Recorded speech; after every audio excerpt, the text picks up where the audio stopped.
Bonjour mes chers élèves, je dois continuer à expliquer la suite de la digestion. Il nous reste seulement une seule partie dont le titre est l'absorption intestinale. À la fin de la digestion, les aliments sont transformés en nutriments qui sont absorbés par l'intestin grêle vers le sang et la lymphe.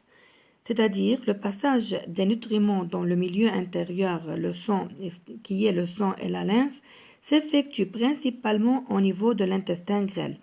C'est ce qu'on appelle l'absorption intestinale. Pourquoi au niveau de l'intestin grêle se fait cette absorption?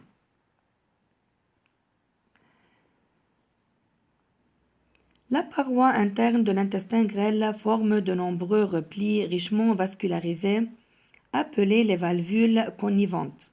Chacune de ces valvules est recouverte de petits diverticules appelés villosités intestinales. Donc, les caractéristiques de ces villosités intestinales qui favorisent sa fonction, les parois minces, richesse en capillaires sanguins, et l'intestin a une grande surface grâce à de nombreux replis. On va savoir maintenant la structure de la villosité intestinale. La villosité intestinale comporte de nombreuses cellules et renferme à l'intérieur des capillaires sanguins et un vaisseau chylifère. Il y a deux voies de l'absorption, voie sanguine et voie lymphatique. On doit maintenant indiquer le rôle des deux voies. La voie sanguine, tout d'abord, l'eau, les sels minéraux, les os, les acides aminés et les vitamines traversent la paroi intestinale et passent directement dans le sang.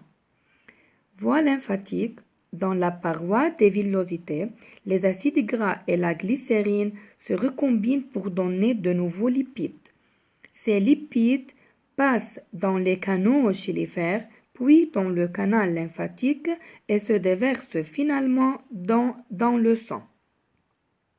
Donc, même en suivant deux voies différentes, tous les nutriments se retrouvent dans le sang et sont prêts à être distribués aux cellules. Donc, dans cette partie, vous devez